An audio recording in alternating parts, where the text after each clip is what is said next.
আমি তানিয়া পারভীন, ফরিদপুর সদর ফরিদপুর। আমি ভার্মি কম্পোস্ট উদ্যোক্তা। আমি গ্রামের মেয়ে, খুব অল্প বয়সে আমার বিয়ে হয়ে যায়। আমার স্বামী ছিলেন বেকার। ভাসুরের সংসারে অনেক অভাব অনটনে আমার সংসার চলে। আমার নিজস্ব কোনো জায়গা নেই, আমার নিজস্ব গরুর ফার্ম নেই, কিন্তু আমার ইচ্ছা শক্তি, প্রচেষ্টা আর পরিশ্রম, এই তিনটাই ছিল আমার হাতিয়ার। সে ভার্মি কম্পোস্ট উৎপাদন করে আমি প্রথম মাসে 30 কেজি সার বিক্রি করি 300 টাকা।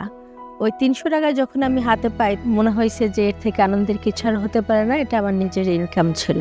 তখন আমি চিন্তা করলাম এটাকে আমি বাণিজ্যিকভাবে অন্তত নিতে পারি। তারপর আমি প্রাণী সম্পদ LDDBর প্রজেক্টের খবর পাই, বিভিন্ন প্রজেক্টের মাধ্যমে উদ্যোক্তাদের হেল্প করা হচ্ছে।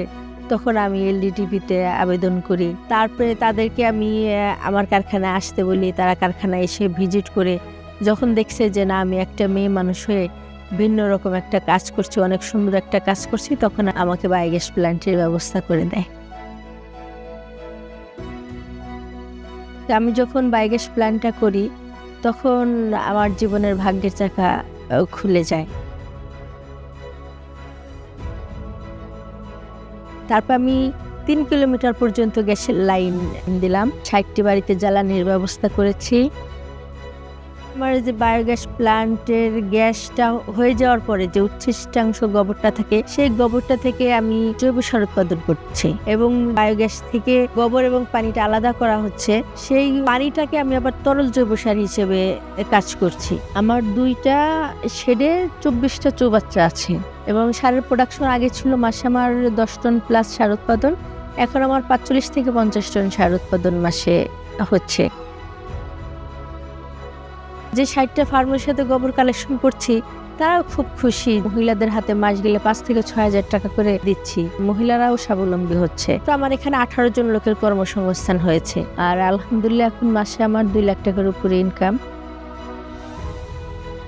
আমি যখন এই কাজটা শুরু করি, তখন শুরুতেই কেউ আমার এই কাজটা পছন্দ করেনি। এই গোবরটা তো ফেলে দেওয়া জিনিস, এটা আমরা কখনো সম্পত্তি চিন্তা করি নাই, কিন্তু সেটাকে আমরা এখন কালো সোনা বলে নাম দিয়েছি।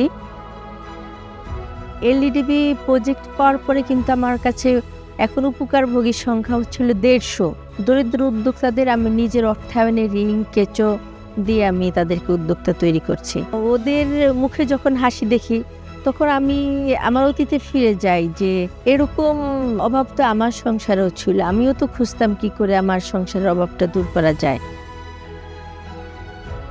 এখন সব মিলে আমি মনে করি আলহামদুলিল্লাহ আমি একজন সাকসেসফুল উদ্যোক্তা। যতটা না কল্পনা করেছিলাম, তার থেকে আল্লাহ তাআলা আমাকে অনেক বেশি ভালো রেখেছে।